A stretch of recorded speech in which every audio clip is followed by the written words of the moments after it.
Good morning, everyone, and thank you so much for joining us. At the beginning of this year, in my State of the State address, I stood in front of the legislature and laid out my vision for the future of Arizona, a future where every Arizonan can realize the Arizona promise, the promise of opportunity, security, and freedom. The promise that through hard work and perseverance, you can build a good life for yourself and your family and leave your kids a better tomorrow. Today, with the signing of this budget, we are closer to realizing that Arizona promise. This budget was shaped by the experiences of Arizonans, moms struggling with the cost of childcare, veterans and families grappling with housing insecurity, law enforcement throughout our state who need resources to fight drug smuggling and human trafficking. This budget addresses all of these issues and more. This budget supports our veterans. Veterans like Daniel, who served in the Air Force and after 9/11 was stationed in a war zone overseas. When he came home, he struggled with anxiety, depression, and addiction. He lived in cars, motels, and on the streets. And thanks to transitional housing and mental health support, Daniel was able to get back on his feet and into stable housing. His experiences with homelessness is shared by far too many veterans. And that's why I'm proud that this budget includes funding to launch my Homes for Heroes initiative to end veteran homelessness by 2030. This budget supports public safety. I had the honor of meeting with the brave firefighters who helped battle the fast-moving Greer fire. Their stories are the epitome of heroism and selflessness. They deserve our respect and gratitude, and we need more of them, which is why I fought for and secured a 15% pay raise for our state firefighters.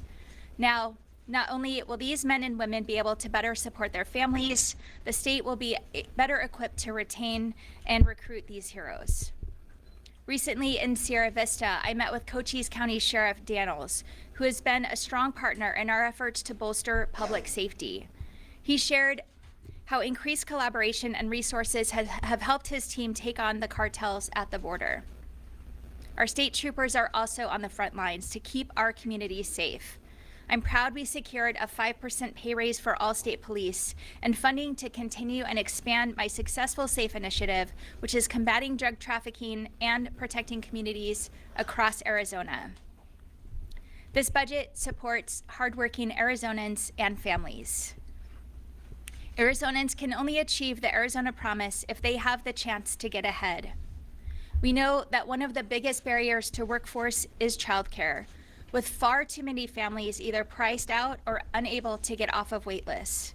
People like Jessica, a single mother of 3, who told me she's forced to work a part-time job because she can only afford part-time childcare. This makes it nearly impossible for her to advance her career.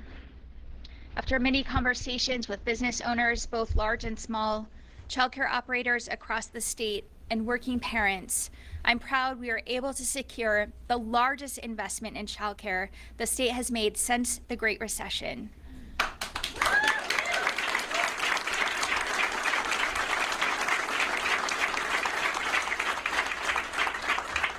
We will be able to help working families by slashing the wait list and giving more parents the chance to pursue their careers while their children get quality care.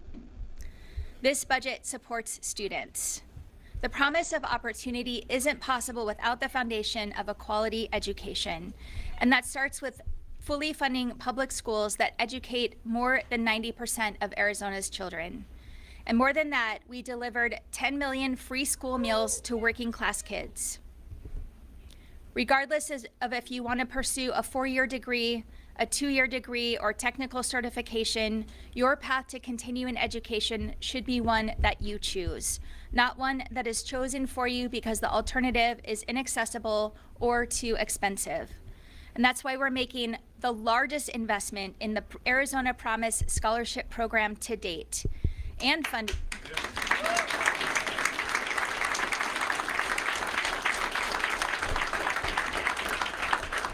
And funding the first ever Arizona Community College Scholarship Program.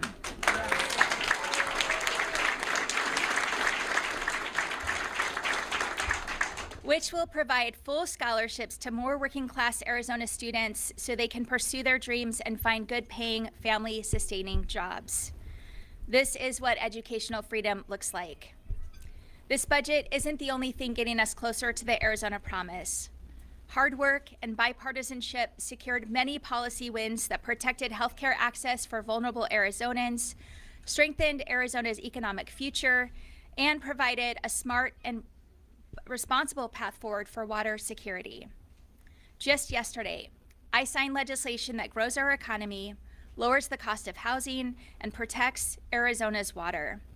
The historic Ag to Urban legislation is a testament to what we can accomplish when we set politics aside and work together to deliver for the people of our state.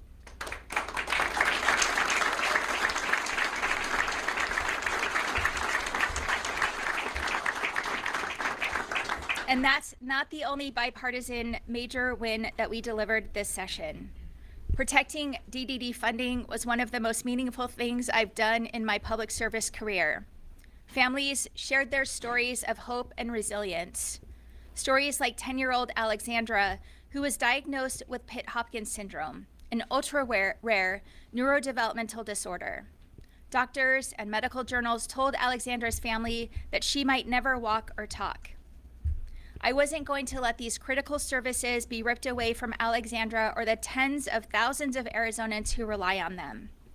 After years of therapies and DDD support, Alexandra took her first steps this year.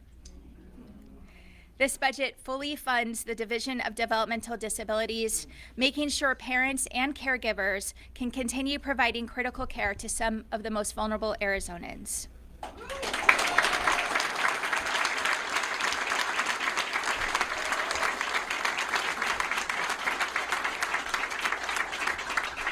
We also took action to protect Arizona's unstoppable economic momentum.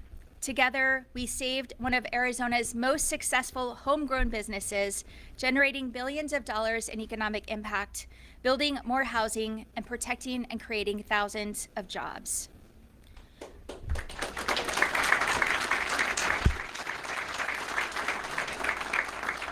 We also made sure the Diamondbacks stay in Arizona, a loss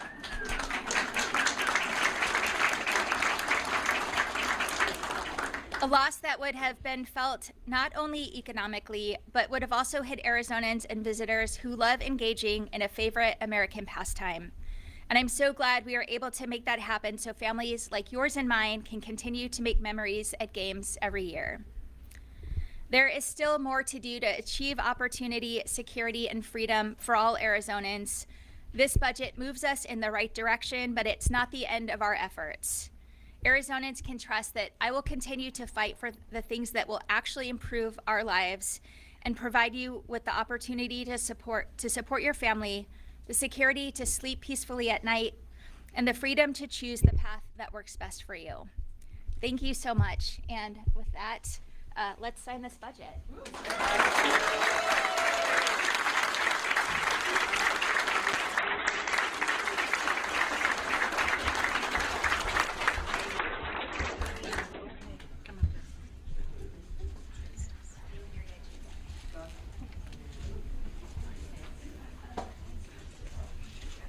You're gonna do all 14 bills, Governor? No, just everyone good?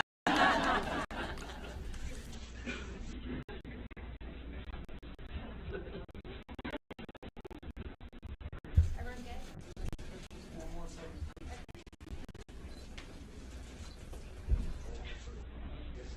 I like the signatures.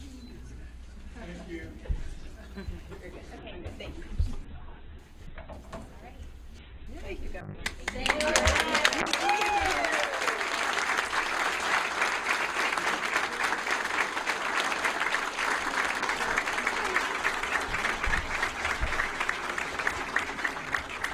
All right, we have a lot of people here, so please raise your hands. I'll get to everybody for Q&A.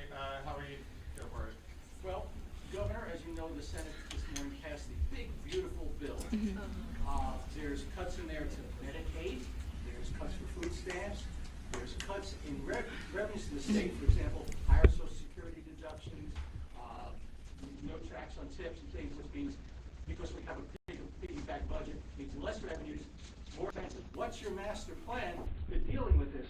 It's nice to say we've got a $17.6 billion budget, but it seems to be built on a house of cards with the feds. Well, I've been clear from day one, this budget bill will be devastating for Arizona in so many regards, but primarily the hundreds of thousands of Arizonans that will lose their health care. We've advocated, a lot of folks in this room have advocated, and there's still more to do because the bill has to go back to the House, where I think it faces some hurdles to get across the finish line, and we are going to do everything we can to make clear the impacts it will have on the state, and hopefully our members of Congress will do the right thing and stop this from going into law, because it will devastate not just Arizona, it will devastate many states, and we don't have the capacity to mitigate these cuts.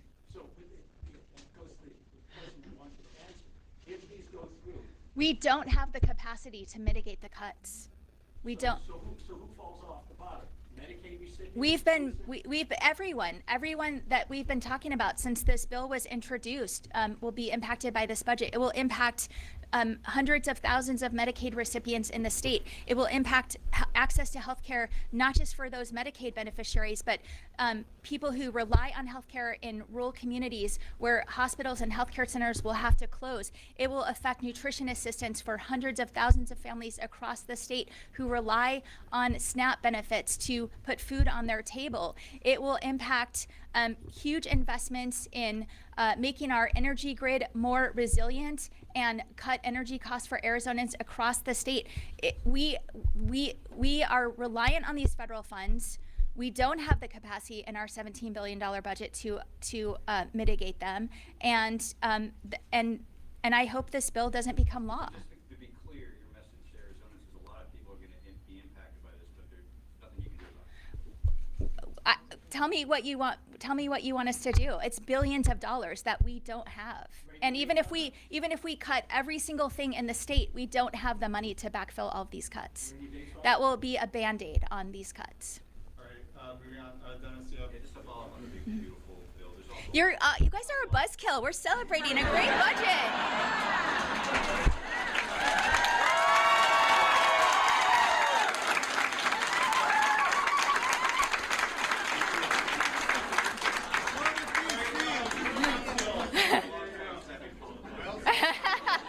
I mean, you look like you just came off the legislative floor, but. there's a lot of money in that bill for immigration enforcement. I mean, more ICE raids that we've been seeing. No. This budget does not fund ICE raids. There's no money going to ICE. Beautiful bill. Oh, okay. Okay. What I want to know for you is, we're seeing that there's money in there for more detention facilities. You're going to work with this administration and help build and construct these facilities for migrants here in Arizona. I'm also going to get your take on these ICE raids we've been seeing with the videos with the ICE officers with their covered faces. Your thoughts on police enforcement out there that is the secret police force for lack of better? Look, I've made it really clear my position on working with the federal administration on border security, and we've shown what real cooperation can do and the results that it's produced. We're ramping up our efforts to combat drug smuggling and human smuggling, and we've shown real results. And we have found areas to work with the federal government on that, which has been really refreshing given the failures of the past. But I'm also really concerned about human rights abuses. I'm not supportive of indiscriminate rounding up of people who are merely following the law, and so I'm concerned about that. And I've been clear that, and I think law enforcement across the state is interested in protecting their communities from dangerous criminals, and that we want to focus on going after. All right, right there. Okay, yeah, thanks. Hi. Quick question, your school vouchers, obviously, concession. How much is, I understand the budget for funds vouchers, what is the price tag on that, and how difficult was it for you to, I assume, make concession to this? Look, we've made really reasonable reform. We've proposed very reasonable reforms. I think most Arizonans would support the level of accountability and transparency that was in those introduced or proposed reforms. And it's unfortunate that that we're still funding ESAs with no accountability. I don't know the end at the cost at the end of the day, because we've had to issue supplemental appropriations for that program every single year. Right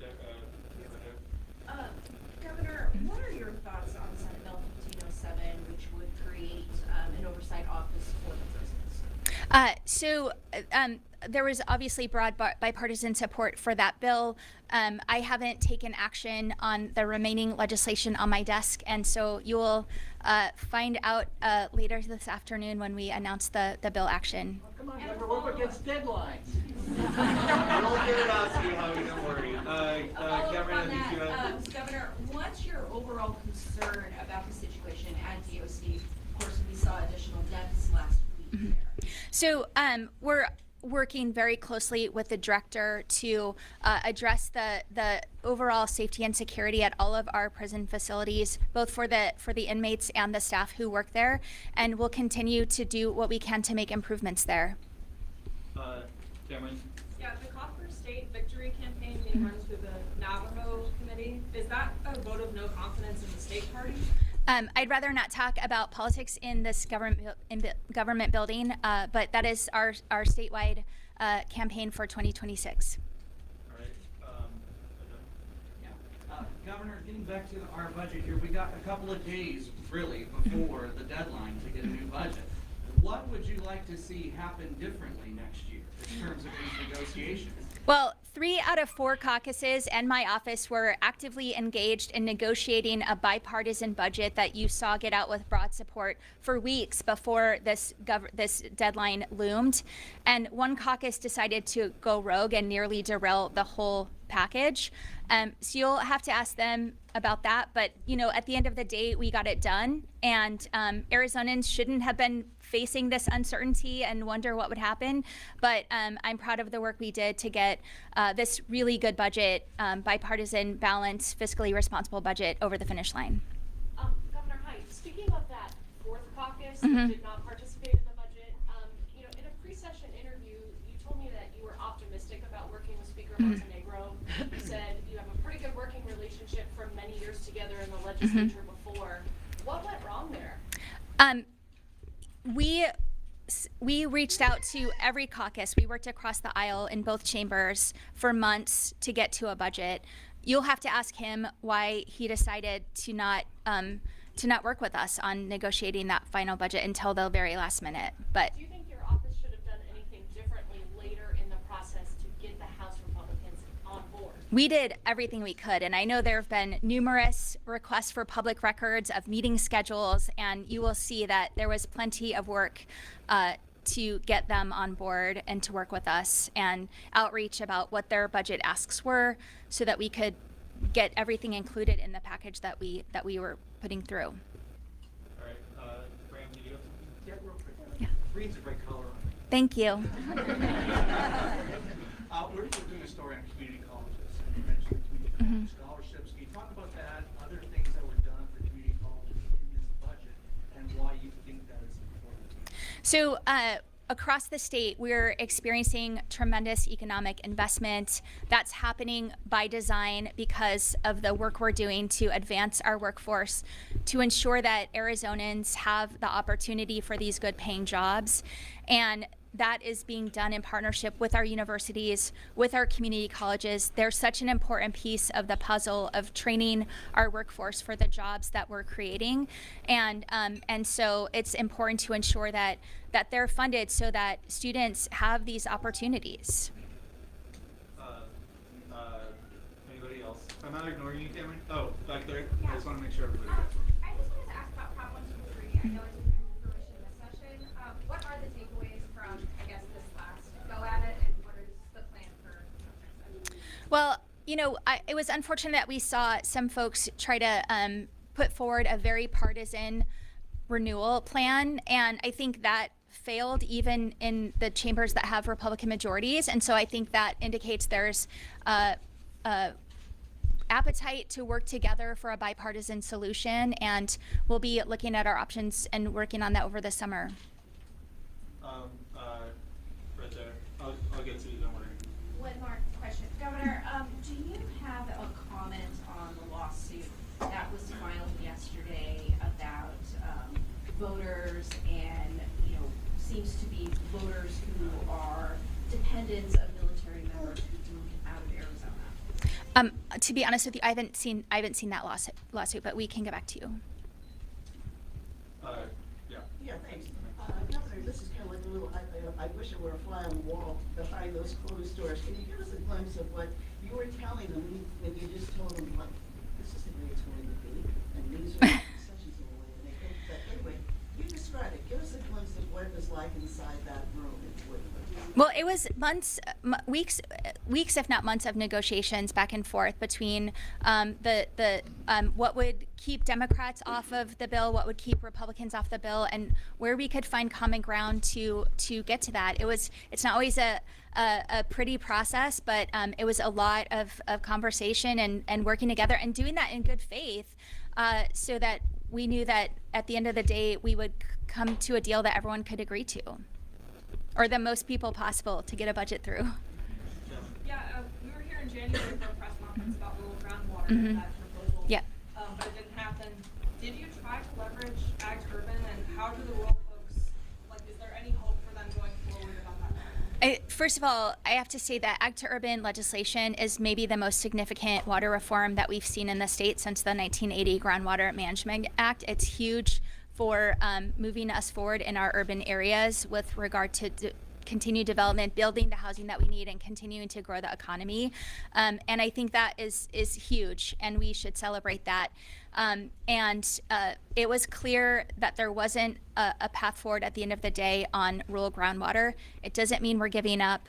We made progress, and we've clearly shown the support for this kind of legislation exists across the state, and that rural Arizonans want something done, and will continue to find a way to get done. Let me follow really quickly on that, Governor. You've been in politics for a long time. And sometimes, if you've got them where you want them, and particularly the home builders, it's helpful. Getting back to the question, why didn't you use the leverage you had with the home builders? We're so desperate on this one to go ahead and force the issue of rural groundwater and roll over the old. It wasn't there. It wasn't there. And we'll get there. I'm confident of that. Governor, can I ask you about agency nominees? Mhm. And I kind of have two questions, Yeah. if I could get them in. First, you said a couple of months ago that you were frustrated with Senator Hobbs Yeah. and the blockade there, and that you weren't going to send anyone through, but then you did, the FEMA nominee. Why did you change course? Well, first of all, the new tag, Brigadier General Conley, is he oversees our National Guard. He oversees also emergency management, and we need certainty in those agencies. And he's a strong pick that should be bipartisan and not face the kind of opposition that Jake Hoffman threw at other folks for no reason other than his partisan agenda. And I continue to be frustrated that he's holding our agencies and basic services for Arizonans hostage because of his partisan agenda. And it's quite honestly, it's gonna be really hard to find directors who are willing to put themselves through that process and meet the whatever moving criteria he has seemed to set. With other directors, we're looking at our options that we have. Well, is that the same thing as saying that Senator Hoffman is shaping who you pick for these agencies? No, he is not shaping who we pick for these agencies. But find a qualified health director that's going to meet these insurmountable obstacles he's put in front of them. But at the same time, there has been some progress. I think you've gotten almost everybody Yep. through. Yes. So I guess I'm just a little confused. Why send Brigadier General Conley but not others? I guess I don't really understand. Well, the other agencies whose directors have not been confirmed yet, and a lot of them stepped away from those positions. We've named interim directors, but those were not. We haven't found permanent replacements yet. We're still looking. Nobody wants the jobs? One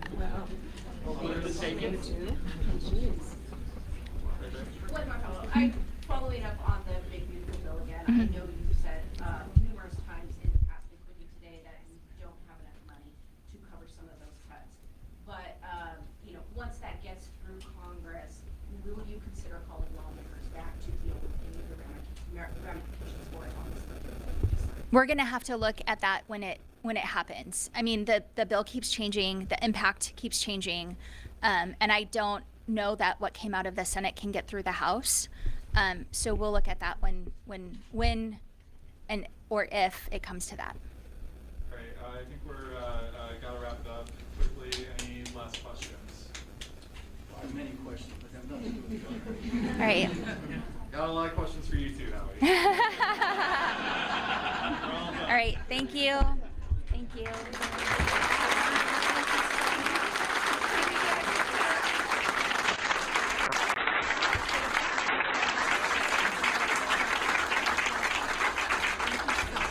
Thank you so much. You have no idea. This is fabulous. Thank you. Thank you.